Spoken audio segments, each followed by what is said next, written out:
ಒಟ್ಟಿಗೆ ಫಲಿತಾಂಶಗಳು ಬಂದಾಗ ಮಾಧ್ಯಮದ ಮಿತ್ರರು ನನಗೆ ಇದರ ವಿಡಿಯೋ ಕ್ಲಿಪ್ಪಿಂಗ್ಸ್ ಅನ್ನು ಕಳಿಸಿ ಏನಾಗಿದೆ ಅನ್ನೋದು ನನ್ನ ಗಮನಕ್ಕೆ ತಂದರು.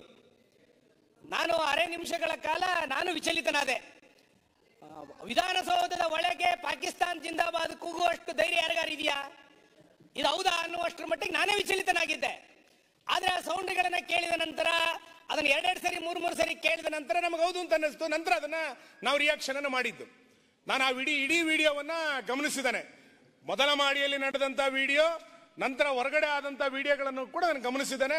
ಮಾನ್ಯ ಗೃಹ ಸಚಿವರು, ಮಾನ್ಯ ಮುಖ್ಯಮಂತ್ರಿಗಳು ಕೂಡ ವಿಡಿಯೋಗಳನ್ನ ಗಮನಿಸಿರ್ಬೋದು. ನಾನು ಆ ವಿಡಿಯೋದಲ್ಲಿ ಒಂದು ಸಂಗತಿಯನ್ನ ನೋಡ್ತಾ ಇದ್ದೆ. ಆತ ಘೋಷಣೆ ಕೂಗ್ತಾ ಇದ್ದಂತ ವ್ಯಕ್ತಿಯನ್ನ ಪಕ್ಕದ ಒಬ್ಬ ವ್ಯಕ್ತಿ ಬಾಯಿ ಮುಚ್ಚಿಸ್ತಾನೆ. ನೀವು ವಿಡಿಯೋ ನೋಡ್ಬೋದು, ಬಾಯಿ ಮುಚ್ಚಿದ ವಿಡಿಯೋ ನೋಡ್ತಾನೆ. ನಾಸೀರ್ ಜಿಂದಾಬಾದ್ ಅಂತ ಕೂಗಿದ್ರೆ ಯಾಕೆ ಬಾಯಿ ಮುಚ್ಚಿಸ್ಬೇಕು? ಪಾಕಿಸ್ತಾನ್ ಜಿಂದಾಬಾದ್ ಅಂತ ಕೂಗಿದ್ದಾನೆ ಅನ್ನುವ ಕಾರಣಕ್ಕೆ ಬಾಯಿ ಮುಚ್ಚಿದಾನೆ ಅಂತ ನನ್ನ ಆಕ್ಷೇಪಣೆ ಇರುವಂತದ್ದು. ಆ ಇನ್ಯಾವುದೋ ವ್ಯಕ್ತಿಯ ಬಗ್ಗೆ ಘೋಷಣೆಗಳನ್ನ ಕೂಗಿದ್ರೆ ಬಾಯಿ ಮುಚ್ಚುವಂತ ಪ್ರಶ್ನೆ ಇರ್ತೇ ಇರಲಿಲ್ಲ. ಇವತ್ತು ಪಾಕಿಸ್ತಾನ್ ಜಿಂದಾಬಾದ್ ಅಂತ ಕೂಗಿದ ಕಾರಣಕ್ಕೆ ಇಷ್ಟೆಲ್ಲ ಆಕ್ಷೇಪಣೆಗಳು. ಉಳಿದಂತ ವಿಷಯಗಳು ಬಿಟ್ರೆ ಬೇರೆ ಏನು ಚರ್ಚೆ ಅಲ್ವೇ ಇಲ್ಲ. ನೀವು ಕಾಂಗ್ರೆಸ್ಗೆ ಜೈಕಾರ ಹಾಕಿದ್ರೆ ನಮ್ದೇನು ವಿರೋಧ ಇರಲಿಲ್ಲ. ನೀವು ನಾಸೀರ್ ಹುಸೇನ್ ಜಿಂದಾಬಾದ್ ಅಂತ ಕೂಗಿದ್ರೆ ನಮ್ದೇನದಕ್ಕೆ ಆಕ್ಷೇಪಣೆ ಇಲ್ಲ. ಇನ್ಯಾವುದೋ ಬೇರೆಗಳನ್ನ ಘೋಷಣೆ ಕೂಗಿದ್ರೆ ನಮ್ದು ಯಾರ್ದು ಕೂಡ ಆಕ್ಷೇಪಣೆ ಇರಲಿಲ್ಲ. ನಾನು ಮಾನ್ಯ ಮುಖ್ಯಮಂತ್ರಿಗಳಿಗೆ, ಉಳಿದಂತ ಸಚಿವ ಸಂಪುಟದ ಸದಸ್ಯರಿಗೆ ಅಭಿನಂದಿಸ್ತೇನೆ. ಸಂವಿಧಾನದ ಬಗ್ಗೆ ಬಹಳ ದೊಡ್ಡ ಪ್ರಮಾಣದಲ್ಲಿ ಗಟ್ಟಿತನ ಇರಬೇಕು, ಸಂವಿಧಾನ ಉಳಿಬೇಕು ಅನ್ನೋದ್ರ ಕುರಿತಂತೆ ನಿಮಗೆ ಎಷ್ಟು ಕಳಕಳಿ ಇದೆಯೋ ಅಷ್ಟೇ ಕಳಕಳಿ ನಮಗೂ ಕೂಡ ಇದೆ. ಮೊನ್ನೆ ಸಂವಿಧಾನದ ಕುರಿತಂತೆ ಬಹಳ ದೊಡ್ಡ ಕಾರ್ಯಾಗಾರವನ್ನು ನೀವು ಮಾಡಿದ್ರಿ. ಸಂವಿಧಾನದ ಕಾರ್ಯಾಗಾರಕ್ಕೆ ನೀವು ಯಾರನ್ನು ಕರೆಸಿದ್ದು? ಸರ್ಕಾರದ ಅತಿಥಿಯಾಗಿ ಬಂದವರು ಯಾರು? ಅದೇ ವಿಷಯಕ್ಕೆ ಬರ್ತೇನೆ. ನಿತೀಶ್ ಕೌಲ್ ಅನ್ನುವಂತ ವ್ಯಕ್ತಿಯನ್ನ ನೀವು ಸರ್ಕಾರದ ಅಧಿಕೃತವಾದಂತ ಆಹ್ವಾನವನ್ನು ಕೊಟ್ಟು ಕರೆಸಿ, ಮಹಿಳೆಯನ್ನ ಕರೆಸಿ ಭಾಷಣ ಮಾಡ್ಲಿಕ್ಕೆ ಹೊರಡಿಸಿದ್ರಿ. ಭಾರತ ವಿರೋಧಿಯಾದಂತ ನಿತೀಶ್ ಕೌಲನ್ನ ಸರ್ಕಾರದ ಅತಿಥಿಯಾಗಿ ಸಂವಿಧಾನಕ್ಕೆ ಸಂಬಂಧಪಟ್ಟಂತೆ ಹೇಗೆ ಭಾಷಣಕ್ಕೆ ನೀವು ಕರೆಸಿದ್ರಿ? ಈ ಮಾನಸಿಕತೆ ಇದ್ದ ಕಾರಣಕ್ಕೋಸ್ಕರ ಇಷ್ಟೆಲ್ಲ ಘಟನೆಗಳು ಮತ್ತೆ ಘಟನೆ ಆಯ್ತು. ಘಟನೆಯ ಕುರಿತಂತೆ ಒಂದು ನಿಮಿಷ ಮಾತಾಡ್ತಾರೆ, ನಾನು ಮುಗಿಸ್ಬಿಡ್ತೀನಿ. ನೀವು ಆಮೇಲೆ ಮಾತಾಡಿ. ನಾನು ನಿಮ್ಮ ಹೆಸರು ತಗೊಳ್ಳೇ ಇಲ್ಲ. ಅವರು ಸರ್ವಾಧಿಕಾರಿ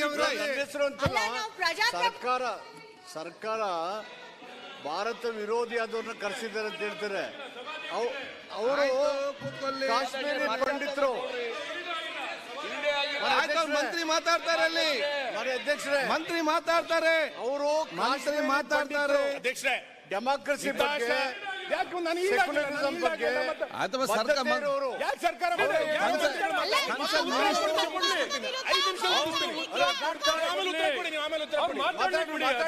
ಮತ್ತೆ ಮಾತಾಡಿ. ಅವ್ರು ಮಾತಾಡಿದ ನಂತರ ಮಾತಾಡಿ. ಅವ್ರು ಮಾತಾಡಿದ ನಂತರ ಮಾತಾಡಿ. ಅಧ್ಯಕ್ಷರೇ, ನಾನು ಯಾರ ಹೆಸರನ್ನು ಕೂಡ ಉಲ್ಲೇಖ ತಗೊಂಡಿಲ್ಲ. ಉತ್ತರ ಕೊಡಿ, ನಾವು ಆರಾಮಾಗಿ ಅದನ್ನ ಕೇಳಲಿಕ್ಕೆ ತಯಾರಿದ್ದೇವೆ. ನಾನು ಹೇಳಲಿಕ್ಕೆ ಹೊರಟಿದ್ದೇನು ಅಂತ ಕೇಳಿದ್ರೆ, ಸಂವಿಧಾನದ ಬಗ್ಗೆ ಉಳಿಬೇಕು ಅನ್ನುವಂತ ಆಗ್ರಹಗಳನ್ನ ಎಷ್ಟು ನೀವು ಆಗ್ರಹ ಪೂರ್ವಕವಾಗಿ ನಿಮ್ಮ ಮನಸ್ಸಿನಲ್ಲಿ ಹೇಳಿದ್ರೋ, ಅದಕ್ಕೆ ಯಾರನ್ನು ಭಾಷಣಕಾರನ ಕರೆಯಕ್ಕೆ ಹೊರಟಿದ್ರಿ? ಯಾರು ಭಾರತ ವಿರೋಧಿ ನಿಲುವನ್ನ ತೆಗೆದುಕೊಳ್ಳಿಕ್ಕೆ ಹೊರಟಿದ್ರು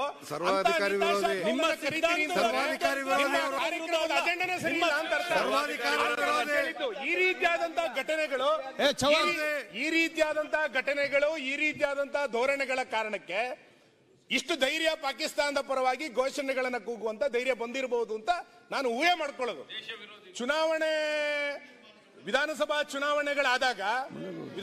ಚುನಾವಣೆಗಳಾದಾಗ ಭಟ್ಕಳದಲ್ಲಿ ಪಾಕಿಸ್ತಾನ ಜಿಂದಾಬಾದ್ ಅಂತ ಘೋಷಣೆ ಕೂಗಿದ್ರು, ಹುಬ್ಬಳ್ಳಿನಲ್ಲಿ ಕೂಗಿದ್ರು ಅಂತೇಳಿ ಪತ್ರಿಕೆಗಳಲ್ಲಿ ಬಂದಿತ್ತು. ಅದ್ರ ಬಗ್ಗೆ ತನಿಖೆಗಳೇನಾಗಿದೆ ಅಂತ ಸರ್ಕಾರ ಉತ್ತರ ಕೊಡಬೇಕು. ಅದ್ರ ಮುಂದುವರಿದ ಭಾಗ ಇವತ್ತು ವಿಧಾನಸೌಧ ಒಳಗೆ ಬಂದಿಲ್ಲ. ಯಾರು ಆರಂಭದ ಭಾರಿ ಕಠಿಣವಾಗಿ ತೆಗೆದುಕೊಂಡು ಬಹಳ ಬಿಗಿಯಾದಂತ ನಿಲುವುಗಳನ್ನು ತೆಗೆದುಕೊಂಡಿದ್ರೆ ಒಂದು ರೀತಿಯಾದಂತಹ ಭಯ ನಿರ್ಮಾಣ ಆಗ್ತಾ ಇತ್ತು.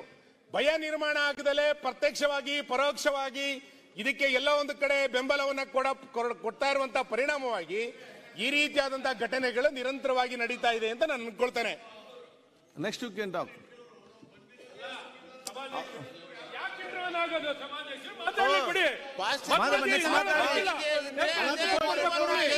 You can clarify next.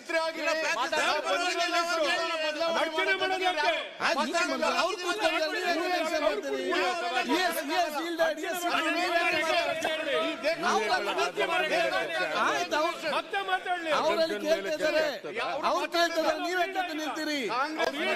ಆಯ್ತಿಲ್ಲ ಮಾತಾಡಿ, ನೀವು ಕೂತ್ಕೊಳ್ಳಿ. ಅವಕಾಶ ಕೊಟ್ಟಿಲ್ಲ, ನೀವು ಕೂತ್ಕೊಳ್ಳಿ, ಅವ್ರು ಕೂತ್ಕೊಳ್ತಾರೆ. ಮಾನ್ಯ ಅಧ್ಯಕ್ಷರೇ, ಕೂತ್ಕೊಳ್ಳಿ. ಮಾನ್ಯ ಅಧ್ಯಕ್ಷರೇ, ನಾನು ಆಗ್ಲೇ ಉಲ್ಲೇಖ ಮಾಡಿದಂತೆ ಘಟನೆ ನಡೆದಾಗ ಯಾರೋ ಒಬ್ರು ಅವ್ರ ಬಾಯಿ ಮುಚ್ಚಿದ್ರು. ಅದಾದ ನಂತರ ಮೀಡಿಯಾಗಳಲ್ಲಿ ಬಹಳ ದೊಡ್ಡ ಪ್ರಮಾಣದ ಸುದ್ದಿಗಳಾಯಿತು.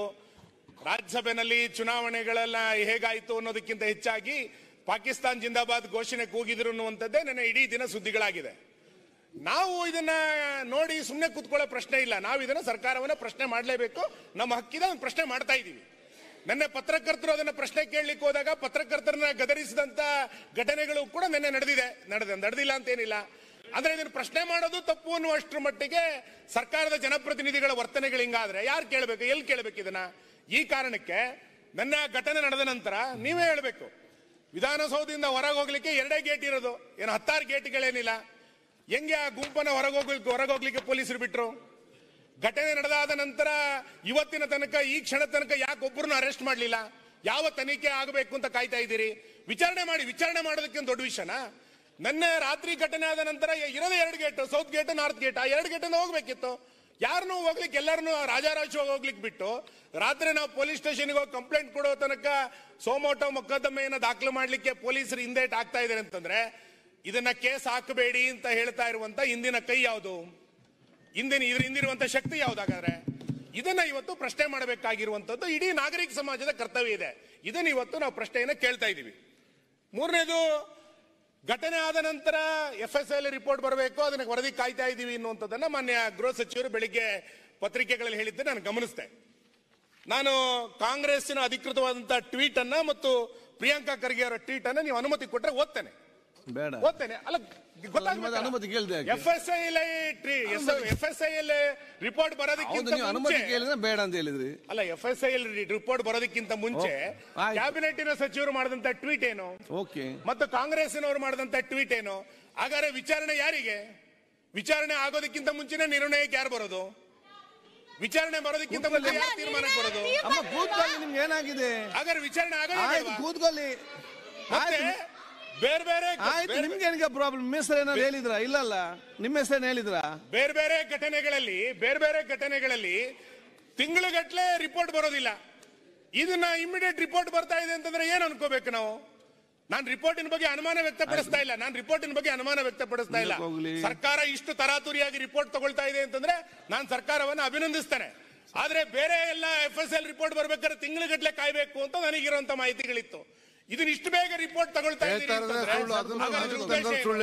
ಇದ್ರ ಉದ್ದೇಶ ಏನಾಗರೆ? ಈ ಹಿನ್ನೆಲೆಯಲ್ಲಿ ಇವತ್ತು ಚರ್ಚೆಗಳಾಗಬೇಕು, ಇದ್ರ ಬಗ್ಗೆ ಸರ್ಕಾರ ಕ್ರಮ ಕೈಗೊಳ್ಳಬೇಕು ಅಂತ ನನ್ನ ಆಗ್ರಹ ಇರುವಂತದ್ದು. ಮತ್ತೆ ಈ ರೀತಿಯಾದಂತಹ ಘಟನೆಗಳು ವಿಧಾನಸೌಧದ ತನಕ ಬರಲಿಕ್ಕೆ ಕಾರಣ ಏನು ಅಂತ ಕೇಳಿದ್ರೆ, ಕಳೆದ 9 ತಿಂಗಳ ಅವಧಿಯಲ್ಲಿ ಸರ್ಕಾರ ನಡ್ಕೊಂಡಂತ ಧೋರಣೆಗಳು. ಇವತ್ತು ಇಷ್ಟು ಧೈರ್ಯವಾಗಿ ಪಾಕಿಸ್ತಾನದ ಪರವಾದಂತ ಘೋಷಣೆಗಳನ್ನ ಕೂಗುವಷ್ಟರ ಮಟ್ಟಿಗೆ ಮೊದಲೇ ಮಾಡಿ ಬರ್ತಾರೆ ಅಂತಂದ್ರೆ ನಿಮ್ಮ ನಿಲುವುಗಳು, ನಿಮ್ಮ ಹೇಳಿಕೆಗಳ ಕಾರಣಕ್ಕೋಸ್ಕರನೇ ಇಷ್ಟು ಧೈರ್ಯ ಬರಲಿಕ್ಕೆ ಸಾಧ್ಯ. ಕೆಜೆಹಳ್ಳಿ, ಟಿಜಿಹಳ್ಳಿಯ ಘಟನೆಗಳಾದಾಗ ಪೊಲೀಸ್ ಸ್ಟೇಷನ್ ಬೆಂಕಿ ಹಾಕೋದವ್ರನ್ನ ಅಮಾಯಕರು ಅಂತ ಇದೇ ಸರ್ಕಾರ ಕರೆದಿದ್ದು. ಕುಕ್ಕಾಬ್ರ ಬಾಂಬ್ ಬ್ಲಾಸ್ಟ್ ಅನ್ನ ಆರೋಪಿಯನ್ನ ಅಮಾಯಕ ಅಂತ ಕರೆದಿದ್ಯಾರು ಅಂತ ಕೇಳಿದ್ರೆ ಇದೇ ಸರ್ಕಾರ ಕರೆದಿದ್ದು. ಇವರೆಲ್ಲ ಬ್ರದರ್ಸ್ ಅಂತ ಕರೆದಿದ್ದು. ಅದರ ಮುಂದುವರೆದ ಭಾಗ ಇವತ್ತು ಪಾಕಿಸ್ತಾನ್ ಜಿಂದಾಬಾದ್ ಅಂತ ಘೋಷಣೆಗೆ ಹೋಗಿದ್ದು.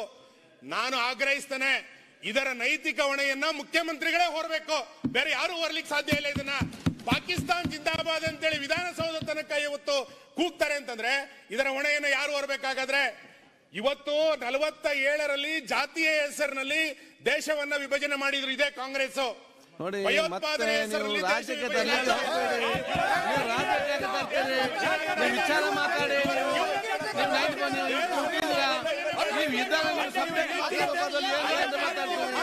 ಅದ್ರ ಅಗತ್ಯ ಉಂಟಾ? ಅಲ್ಲಿ ಮಾತಾಡ್ತಾರೆ. ಅವರ ಸಮಾಧಾನ ಕೇಳ್ತಾ ಇಲ್ವಾ? ಮತ್ತೆ ಅವ್ರ ಸಮಾಧಾನ ರಾಜಕೀಯಕ್ಕೆ ತರಬೇಕು ನೀವು. ಹಾಗೆ ಹೇಳಿದ್ರೆ ರಾಜಕೀಯ ತರಬೇಕು ನಿಮ್ಮ ವಿಚಾರ ನಿಮ್ಗೆ ಯಾರು ಕಟ್ಟಡ ಬಗ್ಗೆ ಸೀರಿಯಸ್ ಅದು ಬಿಟ್ಟು ಪಾಲಿಟಿಕ್ಸ್ ಆಗಿ ಮಾತಾಡ್ತೀರಿ ಇಲ್ಲಿ. ನೀವು ಸಮಸ್ಯೆ ಆಗ್ತದೆ ಇಲ್ಲಿ. ಕಾಂಗ್ರೆಸ್ಸಿನ ಮಾನಸಿಕತೆ ಏನು ಅಂತ ಅದು ಕಾಂಗ್ರೆಸ್ ನೋಡಿ ಮತ್ತೆ ನೀವು ಕಾಂಗ್ರೆಸ್ ಬಿಜೆಪಿ ಅಂತ ಯಾಕೆ ಮಾಡ್ತೀರಿ? ವಿಚಾರ ಏನಂತ ಹೇಳಿ ವಿಚಾರ ವಿಚಾರ ಮಾಡಿ. ನಿಮ್ಗೆ ಬಹುಶಃ ನೈಜದ ಕಾಲೇಜ್ ಇದ್ರೆ ಸಬ್ಜೆಕ್ಟ್ ಬಗ್ಗೆ ಚರ್ಚೆ ಮಾಡಿ. ನಿಮ್ಗೆ ಬರೀ ರಾಜಕೀಯ ಮಾಡ್ಬೇಕು ಇವತ್ತು ಕಾಲೇಜ್ ಇಲ್ಲ ಅಂತ ಏನ್ ಮಾಡ್ಲಿಕ್ಕೆ ಆಗುದಿಲ್ಲ. ಮಾತಾಡ್ಲಿಕ್ಕೆ ಎಲ್ಲ ಅವಕಾಶ ಮಾಡಿ ಕೊಟ್ಟಿದ್ದಾರೆ, ಎಲ್ಲ ಕೇಳ್ತಿದ್ದಾರೆ. ನೀವು ಚೆನ್ನಾಗಿ ಮಾತಾಡ್ತೀರಿ. ಪಾಲಿಟಿಕ್ಸ್ ಹಾಕಿದ್ರೆ ಸುಮ್ಮನೆ ಕೂತ್ಕೊಳ್ಬೇಕು ನೀವು. ಮತ್ತೆ ನೀವು ಪಾಲಿಟಿಕ್ಸ್ ಅಂತ ನೀವು ಅನಗತ್ಯವಾಗಿ ತಂದ್ರೆ ಸರ್ ಆಗ್ತದ? ನೀವು ಬಸ್ ಕರೆಕ್ಟ್ ಆಗಿ ಮತ್ತೆ ಬೇರೆಯವ್ರ ಬೈಕ್ ಬೇರೆ ಕೆಲಸ ಮಾಡಿ. ದಯವಿಟ್ಟು ನೋಡಿ. ಆಯ್ತು, ನೆಕ್ಸ್ಟ್ ಸರ್ಕಾರ ಉತ್ತರ ಕೊಡಿ. ಒಂದ್ ನಿಮಿಷ ಅಧ್ಯಕ್ಷರೇ, ಒಂದ್ ನಿಮಿಷ ಆಯ್ತು, ಒಬ್ರು ಮಾತಾಡ್ಲಿ ದಯವಿಟ್ಟು. ಅಧ್ಯಕ್ಷರೇ, ನಾವು ಅವರು ಸ್ವಲ್ಪ ಉದ್ದೇಶಪೂರ್ವಕವಾಗಿ ಪ್ರಚೋದನಾತ್ಮಕವಾಗಿ ಮಾತಾಡಿದ್ರು ಕೂಡ ಮಧ್ಯ ಪ್ರವೇಶ ಮಾಡಬಾರ್ದು ಅಂತ ಸುಮ್ಮನೆ ಇದ್ದೇನೆ. ದುರ್ಲಾಭ ಅವರ ಉದ್ದೇಶ ಅವ್ರು ಮಾತಾಡ್ತಿದ್ದಾರೆ, ವಾಸ್ತವಾಂಶ ವಿಶ್ಲೇಷಣೆ ಅಲ್ಲ. ಅವರು ಬರೀ ಪ್ರಚೋದನೆ ಮಾಡೋದಕ್ಕೋಸ್ಕರ ನಮ್ಮ ತಾಳ್ಮೆ ನಿಮ್ಮ ಸ್ವಾತಂತ್ರ್ಯ ಎಲ್ಲ ಕೇಳ್ತಾರೆ. ಆ ರೀತಿ ಮಾತಾಡಿ ಗಲಾಟೆ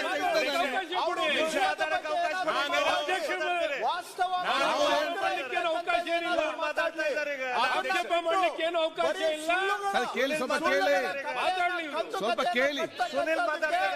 ತಾವು ಪೀಠದಿಂದ ಅವಕಾಶ ಕೊಡಬಾರದು ಮತ್ತು ಅವರು ದೇಶದ ವಿಭಜನೆ ಬಗ್ಗೆ ಏನು ಮಾತಾಡಿದ್ದಾರೆ ಅಧ್ಯಕ್ಷರೇ ಅವರು ಮಾತಾಡಿರೋದನ್ನ ಯಾವುದನ್ನು ಕೂಡ ಊಹೆ ಮೇಲೆ ಮಾತಾಡ್ತಿಲ್ಲ.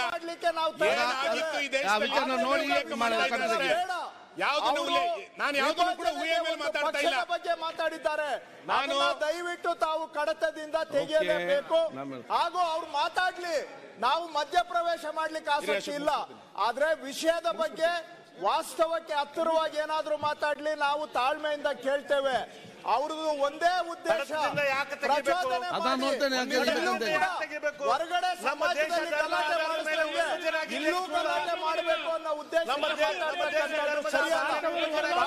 ಏನು ಅವಕಾಶ ಕೊಟ್ಟಿದ್ದಾರೆ.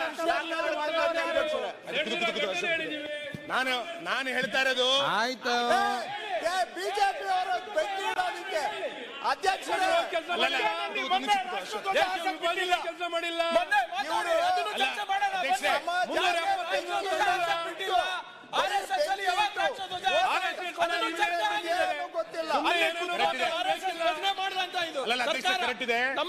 ನಾವು ಚರ್ಚೆಗೆ ಸಿದ್ಧರಿದ್ದೀವಿ. ನಾವು ಯಾವ ಚರ್ಚೆಯಿಂದನೂ ಕೂಡ ಹೊರಗೆ ಹೋಗೋ ಪ್ರಶ್ನೆ ಇಲ್ಲ. ಎಲ್ಲದನ್ನು ಚರ್ಚೆ ಮಾಡ್ಲಿಕ್ಕೆ ಸಿದ್ಧರಿದ್ದೀವಿ. ಸುನಿಲ್, ನಾನು ಹೇಳ್ತಾ ಇರೋದು ಏನಂತಂದ್ರೆ, ಮಾನ್ಯ ಅಧ್ಯಕ್ಷರೇ, ಮುಗಿಸ್ಬಿಡ್ತೇನೆ ಅಧ್ಯಕ್ಷರೇ. ಆಯ್ತು, 2 ನಿಮಿಷ ಮುಗಿಸ್ಬಿಡ್ತೇನೆ. ನಾನು ಯಾವುದನ್ನು ಕೂಡ ಊಹೆ ಮೇಲೆ ಮಾತಾಡ್ತಿಲ್ಲ. ಸರ್ಜಿಕಲ್ ಸ್ಟ್ರೈಕ್ ಆದಾಗ ಸಾಕ್ಷಿ ಕೇಳಿದ ಯಾವ ಪಾರ್ಟಿ ಸರ್ಜಿಕಲ್ ಸ್ಟ್ರೈಕ್ ಆಗಿದ್ದಾಗ? ಅಂದ್ರೆ ಅವತ್ತು ಈ ದೇಶದ ಬಗ್ಗೆ ಕಳಕಳಿ ಇರ್ಲಿಲ್ಲ ಅಂತ. ಕಳಕಳಿ ಇರ್ಲಿಲ್ಲ. ಅದು ಸಭೆ ಚರ್ಚೆ ಮಾಡಿ. ಈಗ RSS ಬಗ್ಗೆ ಮಾತಾಡ್ತಾರೆ. ಹುಬ್ಬಳ್ಳಿಯಲ್ಲಿ ರಾಷ್ಟ್ರಧ್ವಜ ಹಾರಿಸಿದ ಯಾವ ಪಾರ್ಟಿ? ಹುಬ್ಬಳ್ಳಿಯಲ್ಲಿ ರಾಷ್ಟ್ರಧ್ವಜವನ್ನು ಹಾರಿಸಿದ ಯಾವ ಪಾರ್ಟಿ? ಇವತ್ತು ಇದೇ ಮಾನಸಿಕತೆ ಇರುವಂತ ಕಾರಣಕ್ಕೆ ಇವತ್ತು ಇವರಿಗೆ ಸತ್ಯ ಹೇಳಿ ಇವರಿಗೆ ಯಾಕೆ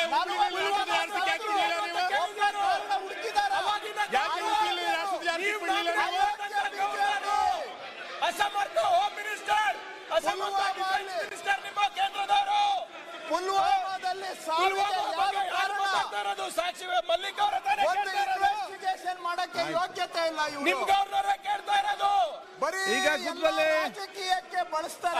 ಅಧ್ಯಕ್ಷರೇ, ಉದ್ದೇಶ ಏನು ಇವ್ರದು? ಈಗ ಸೋಲ್ಜರ್ಸ್ ಎಲ್ಲಿ ನಾನು ಹೇಳ್ತೀನಿ. ಈಗ ಒಂದ್ ಸೆಕೆಂಡ್ ಈಗ ಅಲ್ಲ, ನೀವು ಒಂದ್ ಸೆಕೆಂಡ್ ಅಧ್ಯಕ್ಷರೇ, ನಾನು ತಮ್ಮಲ್ಲಿ ಮನವಿ ಮಾಡೋದು, ತಾವು ಅವರಿಗೆ ಯಾವ ವಿಷಯಕ್ಕೆ ಅವಕಾಶ ಕೊಟ್ಟಿದ್ದೀರಿ ಅದ್ರ ಬಗ್ಗೆ ಮಾತಾಡ್ಲಿ. ಪುಲ್ವಾಮಾ ಮಾತಾಡಿದ್ರೆ ನಮಗೂ ಗೊತ್ತು. 40 ಜನ ಸತ್ತವರಿಗೆ ಕಾರಣ ಯಾರು, ಕಾರಣ ಯಾರು ಅಂತ ಹೇಳಕ್ಕಾಗಿಲ್ಲ. ಆಯ್ತು, ನಿಮ್ಮ ಅಯೋಗ್ಯ ಸರ್ಕಾರ, ನಿಮಗೆ ಯಾರು ಕಾರಣ ಮಾಡಿದ್ದು ಅಂತ ಯೋಗ್ಯತೆ ಇಲ್ಲ ನಿಮಗೆ. ನೀವು ಹೀಗೆ ಮುಂದುವರಿಸಬೇಕಾ? ಅದಕ್ಕೆ ಇದನ್ನು ಪರಿಹಾರ ಆಗ್ಬೇಕು. ಅಯೋಗ್ಯರು ಇವರು. ಆಯ್ತು, ಅಯೋಗ್ಯ ಸರ್ಕಾರ. ಸರಿಗ ಅನಿಸೀಗ ಅಯೋಗ್ಯ ಅಯೋಗ್ಯ ಅಯೋಗ್ಯ ನೀವು. ಅವ್ರು ಹೀಗೆ ಹೇಳ್ತೇವೆ, ನೀವು ನೀವು ಹೇಳ್ತೇನೆ.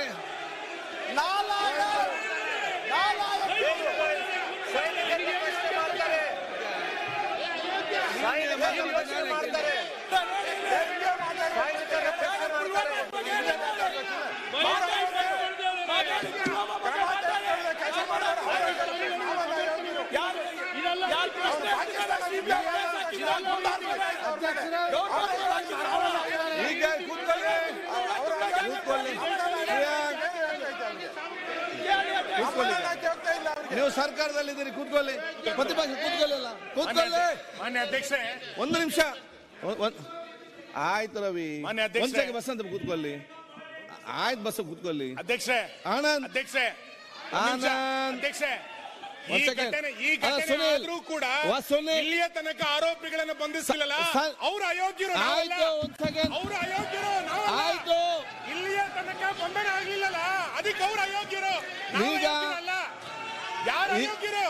ಈಗ ಅಲ್ಲ ಅಧ್ಯಕ್ಷರೇ, 40 ಸೈನಿಕರು ಸತ್ರು, 40 ಸೈನಿಕರು ಸತ್ರು.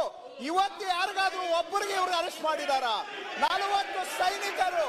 ಇಲ್ಲಿ ಬರೀ ಬಾವುಟ ಇಲ್ಲಿ ಬರೀ ಗಾಳಿಪಟ ಹಾರಿಸ್ತಾ ಇದ್ದೀರಿ. ಅಲ್ಲಿ 40 ಸೈನಿಕರು ಸತ್ತಿದ್ದು ಸುಳ್ಳು. ಅದರಲ್ಲಿ ಒಂದು ಇನ್ವೆಸ್ಟಿಗೇಷನ್ ಮಾಡಕ್ಕಾಗಿಲ್ಲ. ಆ 40 ಸೈನಿಕರ ಸಾವಿಗೆ ಕಾರಣ ಯಾರು ಅನ್ನೋ ಇನ್ವೆಸ್ಟಿಗೇಷನ್ ಅನ್ನೇ ಮುಚ್ಚಾಕಿದ್ದಾರೆ. 5 ವರ್ಷ ಆಯ್ತು. 5 ವರ್ಷ 40 ಸೈನಿಕರ ಸಾವಿಗೆ ಒಬ್ಬ ಕಾರಣಕರ್ತರನ್ನ ಹುಡುಕಕ್ಕಾಗಿಲ್ಲ. ಯಾರು ಕಾರಣ 40 ಸೈನಿಕರಿಗೆ? ಇವತ್ತು ಇಲ್ಲಿ ಬರೀ ಡಾಕ್ಟರ್ಡ್ ವಿಡಿಯೋಗಳು ಅವು ಇವುಗಳನ್ನ ಇಟ್ಕೊಂಡು ಮಾತಾಡ್ತಾರೆ. ಇನ್ನು 5 ವರ್ಷ ಆಗಿದೆ. 5 ವರ್ಷ ಆದ್ರೂ ಏನ್ ಮಾಡಿದ್ದೀರಿ? ಸುಮ್ಮ ಮಾತಾಡ್ತಾರೆ. ಅಯೋಗ್ಯ ಸರ್ಕಾರನ ಮತ್ತೆ ನಿಮ್ದು. ಸುಮ್ಮನೆ 5 ವರ್ಷ ಆಯ್ತು ನಿಮ್ಮ ಮನೆ ಬರಕೇನು? ಆಯ್ತು ಮಂತ್ರಿಗಳೇ, ಅದ್ರ ಬಗ್ಗೆ ನಮ್ಮ ಬಗ್ಗೆ ಮಾತಾಡ್ತೀರಿ. ನೀವ್ ಇವತ್ತು ಇದನ್ನೆಲ್ಲ ರಾಜಕಾರಣ ಬಿಟ್ರೆ ಬದ್ಲಿ ಏನು ಗೊತ್ತಿಲ್ಲ ನಿಮ್ಗೆ. ಈ ದೇಶದ ಅಭಿವೃದ್ಧಿ ಗೊತ್ತಿಲ್ಲ. ಕುಂದರಿ ಸಾಕು, ನೋಡಿದ್ದೀವಿ.